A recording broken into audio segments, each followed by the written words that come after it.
This is TWiT. I was going to say Anderson Cooper doesn't call him by name, like he who shall not be named. He calls him the man from Mar-a-Lago. He will not be going back to Facebook. The Oversight Board ruled that, it's okay that you can do that, but you shouldn't have it be indefinite, open-ended. They went back to Facebook and said, you need to set a term. The Facebook has decided to keep the suspension for 2 years. So to June, they suspended his account June 6, 2021. June 7th, 2024, his account will be back if conditions permit, they say. I'm not sure what that means. I think that they're probably figuring if he's running for president, that it's going to be hard for them. And this was the problem both Twitter and Facebook had. First, he's running for president. You don't want to shut up a candidate of a major party. And then he's president. It's kind of problematic to shut him up. Notice both of them killed his account after the January 6th insurrection, but just weeks before President Biden was to take office.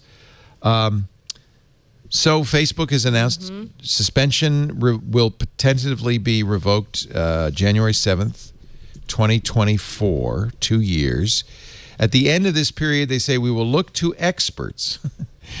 Mark is nothing if not a master of passing the buck. We will look to experts to assess whether the risk to public safety has receded, like his hairline. We will evaluate external factors, including instances of violence, restrictions on peaceful assembly, and other markers of civil or unrest. If we determine there's still a serious risk to public safety, we'll extend the restriction for a set period of time, as the Oversight Board required, and then continue to reevaluate.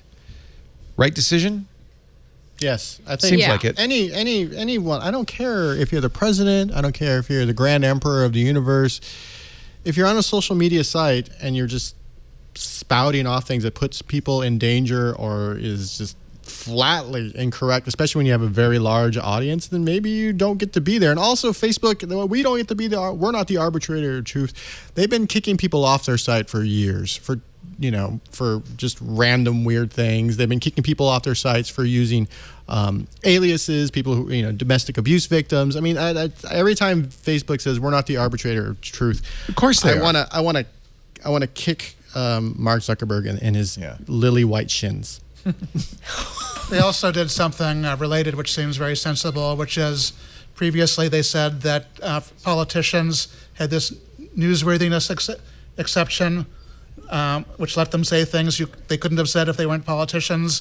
And they still say they do have a newsworthiness exemption, but it's not just for politicians, it's for anyone. So there's no free pass just because you're an elected official or a politician, which seems entirely logical. I could see, though, how hard this is because, if you're a leader of a nation, whether it's the U.S. or any nation, everything you say is important, whether it's a lie or inciting, it's important. Yeah.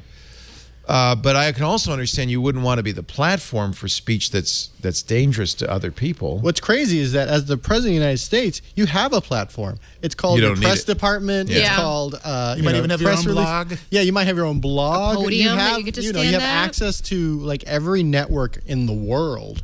Actually, Trump's blog has now been shut down. Oh well, due to lack of interest. You had a blog. You should have, he should have gone with LiveJournal or something. That's owned by the Russians. Is it? Yes. Well, it would have been perfect. Then. Yeah, I know. Yeah,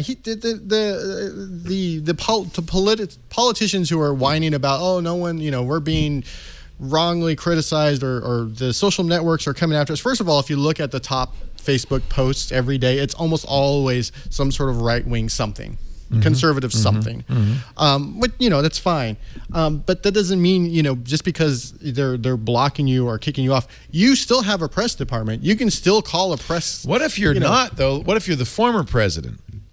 I guess Trump could. He's going to speak. He spoke last night, I still hear right? whenever Jimmy Carter wants to say something, and I still whenever you're still a newsmaker. Yeah, you're still. Bill Clinton goes out all the time and plays saxophone or something. I don't know. The president said, "Come to Mar-a-Lago. I have a big announcement to make." People would go. Yeah, they would get some news outlets would go.